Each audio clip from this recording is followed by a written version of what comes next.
asante sana for joining us for another classic episode of the Wicked Edition. I'm your host, Dr. Kingori. It has been another interesting week, kama kawaida maze. Kwanza this week, President William Ruto asked this question in the least expected places.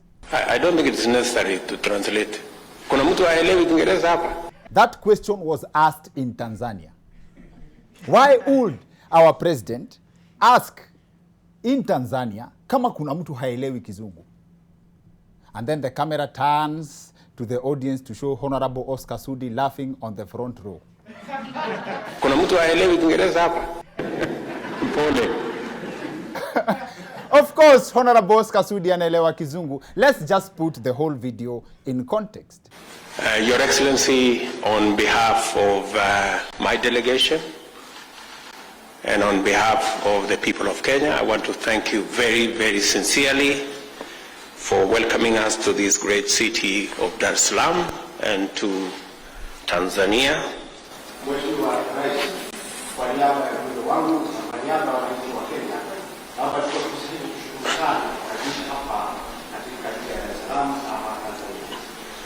I don't think it's necessary to translate. Kuna mtu haelewi Kiingereza hapa? For the media. Wananchi? For the media. Haya, nitarudia mimi, wewe wachana, nitarudia baadaye. Wewe utanichanganya zaidi wewe.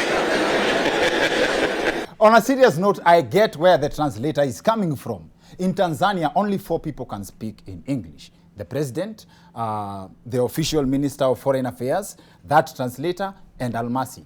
Almasi also doubles up as the minister of affairs with foreigners.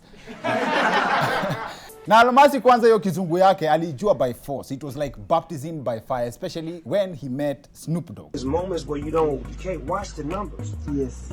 Because if you watch the numbers, you'll believe that, man, I fell off. Yes. You ain't fell off. Yeah. That's what you gotta know. Yeah. And you can't be mad. Yeah, you can't. You can't. When you see a nigga looking just like you, sounding like you, like motherfucker right like here. my home girl, like everybody, like. You hear what I'm saying? Yes. And where you from, you really inspirational. You talking about Tanzania, Africa? By the way, unaweza pata the whole time Snoop Dogg was talking, Diamond alikuwa anasikia tu dog. Yes. Yeah. Yes. Yeah. Yes. Anyway, Tanzania tumesha establish only 4 people can speak in English. I stand to be challenged on that. President Ruto was in the country for a 2-day visit for bilateral talks with President Samia Suluhu, where the president was gifted a precious painting, like President Ruto was gifted a precious painting, and return His Excellency gifted Her Excellency 3 boxes of tea bags. In short, President wa Tanzania alitoa mchoro, alafu sisi juu story tukamwachia chai. But jokes aside, the tea bags gift is very symbolic because it's tea that is packaged and processed in Kenya. So in the spirit of buy Kenya, build Kenya, that is very good vibes. Najua mnataka tuende kwa hiyo painting President Ruto amepewa, inamaanisha nini? A beautiful house on a prime piece of land. Let's not go there, guys. Wacha tusiende hapo. In other news, Deputy President Rigathi Gachagua has asked the police not to harass drunk pedestrians. Instead, they should take them home to their wives. As in DP, our Deputy President Rigi G amesema polisi wakipata mlevi kwa barabara hakuna haja ya kumpeleka kwa cell. Just make sure amefika nyumbani. Well, haters say that history ya kufikisha mlevi home bila kumharas is the first promise Kenya Kwanza government have delivered. Anyway, that said, tuko na episode nzito sana. Leo, we promised to do this topic a few weeks ago, and it's here, ladies and gentlemen. Someone made an observation that the government abolished corporal punishment in schools as a relief to students and then introduced CBC to transfer the pain to parents. In CBC, is CBC a blessing or is it a curse? This question evokes mixed feelings among Kenyans, but it seems like there are those who feel it more than others. Najua sahi rais wa nchi ya Kenya ni William Ruto. Na tumekubaliana hata yeye kwa roho yake apendi hii CBC, lakini kwa sababu yeye ni rais wa nchi ya Kenya, amesema Wakenya wenyewe watoe maoni, na mimi niko na uhakika kwamba wazazi wote watatoa maoni kwamba hii mfumo ya CBC iondolewe ikwende kabisa. Watoto wamekula, wamechinja kuku, mwalimu anaambia mtoto alikile mnasoma mambo ya kuku. Ukichukua kuku unapeleka nyumbani, alafu wakichinja wanasoma firikizi na maini ndani, alafu mwalimu anakwenda nyumbani anakwenda kukula. Walimu wamekula kuku mpaka imeisha kwa mboma ya watu. Hiyo CBC tunataka iondolewe kabisa. Now, if true, then teachers have decided to teach parents a lesson. As some people claim, CBC is for parents, but is that true? There have been a lot of viral videos on the subject, but the problem is, sahi karibu kila video inatagiwa na CBC. Hawa si walikuwa na hankomat juzi. Mimi nilifanya 844, but CBC iko wapi hapo? Alafu there is this other video at ya business studies kwa class ya CBC.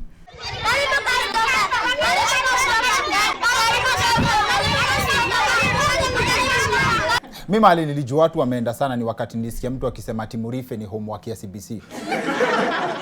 Ati traditional modes of transport. At kitambo, a long time ago, before the train, cars, when people used to be transported by fear. Well, we have two guests for this episode. One of our guests is a curriculum specialist and the architect of CBC.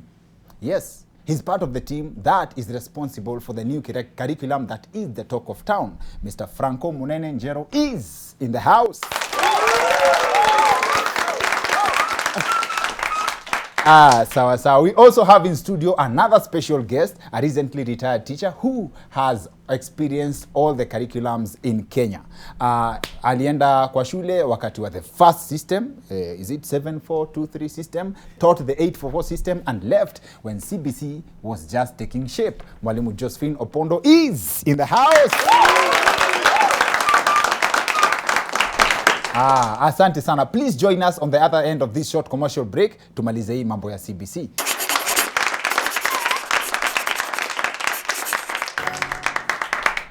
Welcome back to the Wicked Edition. I'm your host, Dr. Kingori. This is one of our most awaited topics on the show. Na tuko na two guests, veteran teachers and special contributors in the education sector ya Kenya. Tuko na Madam Josphine Opondo na Mr. Franco Munene. Wapi makofi yao?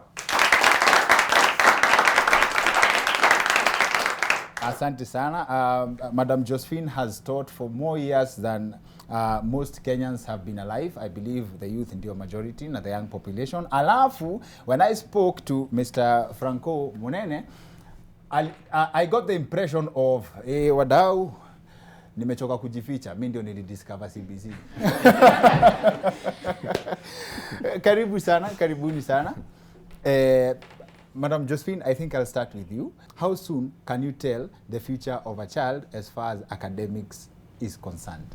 It depends on the learning experiences that you are taking these children through. As you observe, that's what they are able to do in the class. Yes. I teach science mostly for all the years I've been teaching. Yes. That is 34 years teaching. Mm-hmm. And I've taught science. And once you have them working in their groups, you will be able to see the characteristics that they are portraying there as they work. Yes. And you will be seeing some of them coming out even as leaders. Yes. To start taking the leadership of the group that they are working in. Yes. You will be able to see those who are very manipulative and they are able to do what is needed to be done. Yes. Correctly, and they are able to explain to the other members. Yes. So you can be able to tell from when they are working that this child in future is going to be a leader somewhere. Okay. In the workplace. Yes. You can be able to tell that this child is going to be an electrician in the future. Yes. I can be able to tell that a child is going to be, even in the mechanics, he's going to be or she's going to do very well. Is in the group discussion where a teacher can tell the doctor and a misplaced carpenter. Yes, and a misplaced carpenter. Okay. Sawa. Franco, you are, when you speak, someone can hear passion as far as curriculum is concerned. Just to introduce us to what goes on in deciding what a student can learn at a particular stage. There are people who have done research, and one of the famous psychologists on human growth and development is called Sigmund Freud. Sigmund Freud. Yes. He did a lot of research using his own children, and by watching them grow and the way they behaved as they grew, by giving them tasks to do as they were growing up. And at different ages, he was able to identify tasks that a 4-year-old could do, what a 6-year could do, what an 8-year could do. And that is captured in his works.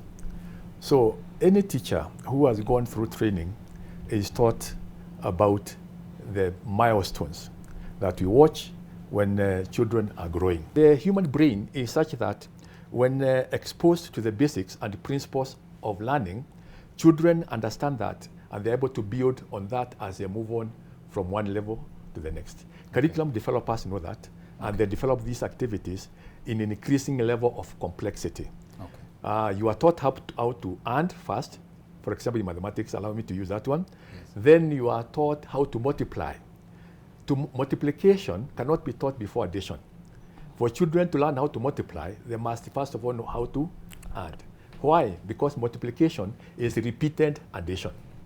All right? Okay. If you want to know what is 2 times 3, yes, then you have to have 2, then add to another 2, then add to another 2, and you get the answer. Repeated addition. Okay. So that goes on, and then you realize that after you have learned multiplication, now you can be taught division. But you cannot teach multiplication and addition before the learner also knows how to subtract. So concepts are built according to how the child grows in terms of mental ability, yes, from simple levels to complex levels. The same things that you are taught in high school in various subjects are repeated again at the higher level, the university, but at a more complex level because you understand the basics. Okay. Yeah. Asante sana. And I think there's some very scary facts you say there. Yes. Very interesting information, but I think people really, after listening to that bit, yeah, people should understand the true value of marriage. You said Sigmund Freud. Sigmund Freud. Most of his work is what has been used to develop curriculums and education. Yes. So if Sigmund Freud was not married, there will be no education. Mwalimu, you have learned the first, through the first system of education, taught 844 system, left when CBC was just beginning. How do the 3 systems compare? We used to be graded in numbers, but at CP level, there were only 3 subjects at the national examination. I want you to get that so that we look at where our education is coming from. At CP level, after standard 7, we were only doing 3 subjects. 3 only? 3 only, and the examination was done in 1 day. Because kuna watu walianguka. Na bado kuna watu walianguka. We were doing mathematics, English, and general paper only. And the highest you could score, if you scored everything, was a 12. So if you stood an A, that was 12. If you stood 3 A's, that was 36 out of 36. Excellent. If it was in grading in CBC, we would say exceeding expectations. CBC now is very flexible, and the child is able to diverse and find himself or herself, so that by the time you want to specify in your career, you already know what you are good at, and you will be able to do it. If I was allowed then in my system to be flexible to do what I wanted, I would have not done those sciences. Those sciences I did for my teachers, but they also poisoned the minds of the parents, and the parents were like, you go for sports, it's a waste of time. You see that? I used to go for sports starting all the way from primary school. And I always came from sports activities and received thorough beatings from my mom. May her soul rest in peace. She killed that talent in me, because they thought when you are doing sports, you could not be able to concentrate and you have no future. You see? So I think CBC is coming to solve this one. Okay. When now I was employed as a UT, 1985, I'm employed as a UT. Now CBC came and found me there, the 844. There is the 844 that was the original 844. The 844 that you people have done is not 844 that was intended, including Kengori. You are conned. Yes. The 844 that was there is the actual CBC that we have now. We say this. People do not fail. Nobody fails in a system. It is a system that defines them as failures. That is very important. Nobody fails in an education system. It is a system that defines you as a failure because you have not been able to meet certain set goals which may be very unfair. That they have set. That they have set. The system has set. So we have been part of that system, and up to 1984, we were all there. That is a system that made us go through that. I mean, that is a system we went through and tuned our mind into memorizing facts. So that when you go to school, you cram information which you regurgitate.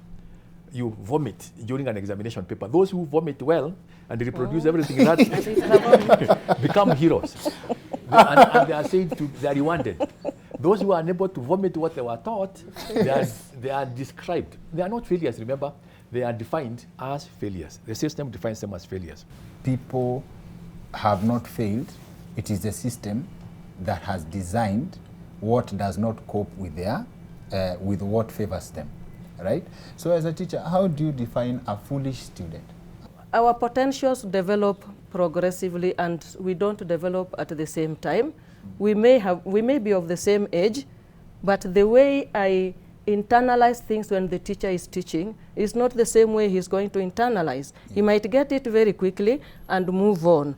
And most teachers might tend to move with those fast learners and forget this time taker.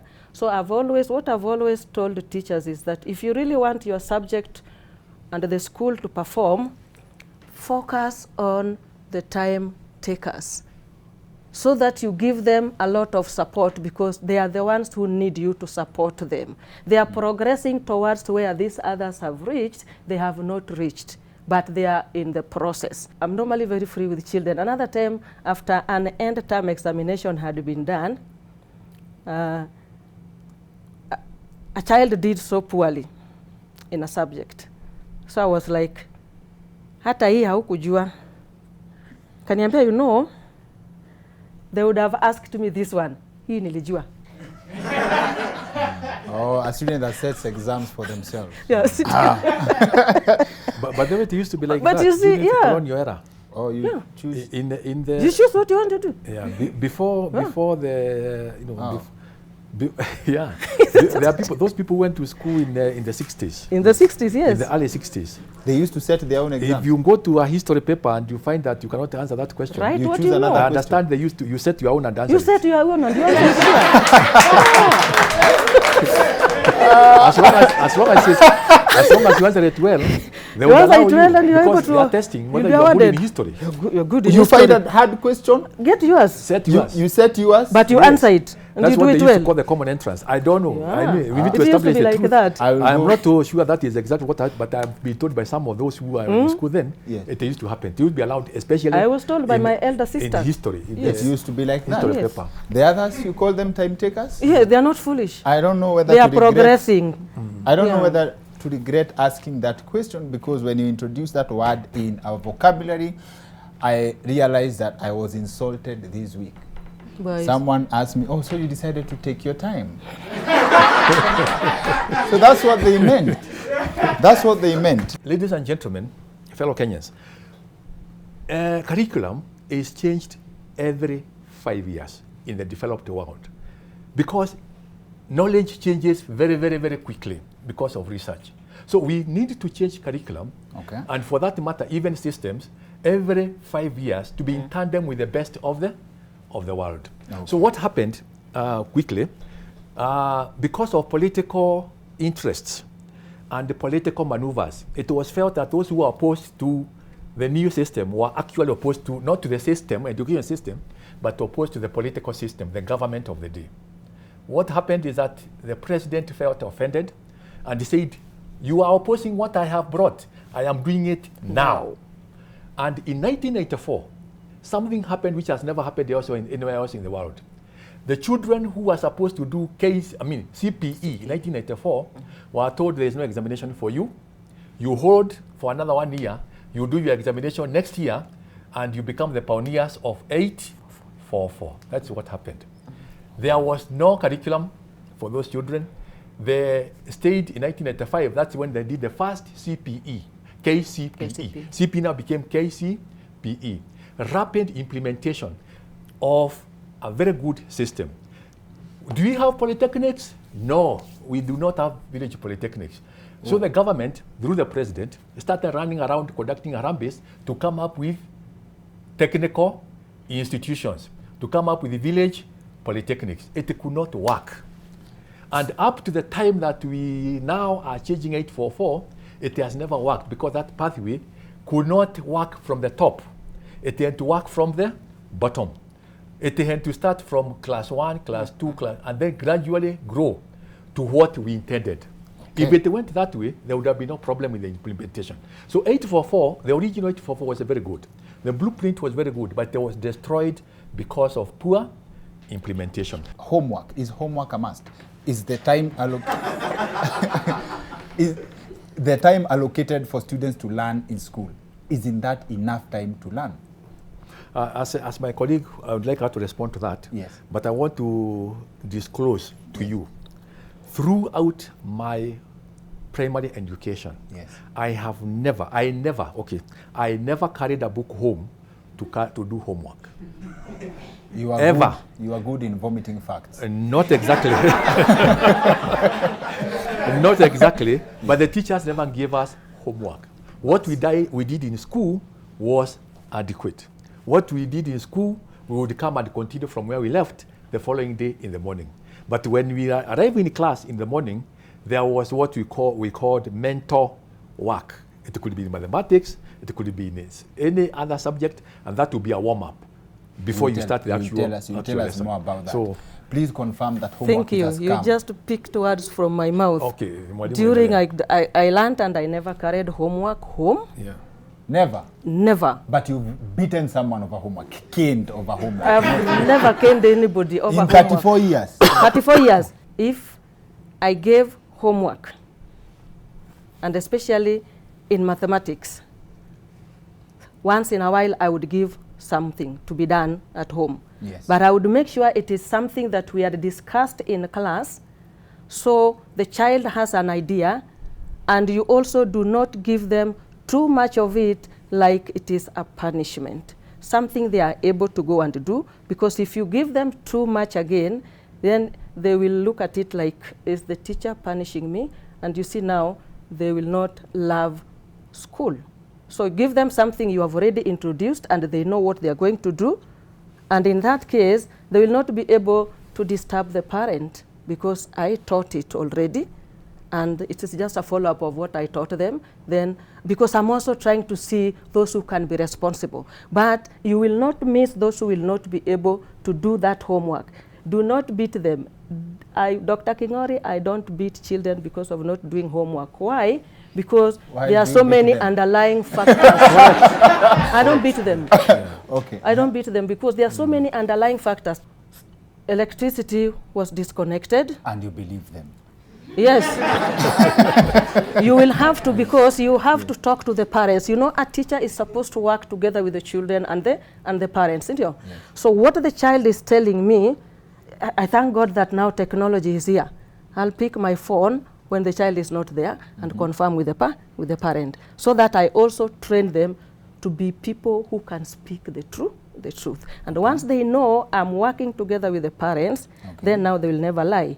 But children failing to do homework, there could be very, very important underlying factors that a teacher needs to know. So do not rush to beating, do not rush to scolding them. Please find out. If the parents later reveals to you that this person was just being cheeky, then you unite with the parents so that you can be able to correct this person. I like how you package your words for TV. What walifanya 844 wanajua what unite with the parents to correct the child means. Yeah. But that's not it. Wapi makofi ya guest yetu ya leo. Asante sana. Thank you very much for making time for us. This is probably one of the most interesting and longest conversations we've had on the show. After what we've showed you for this episode, we are deliberating kama to extend some of it to our next episode. Stay tuned to find out. I hope you enjoyed.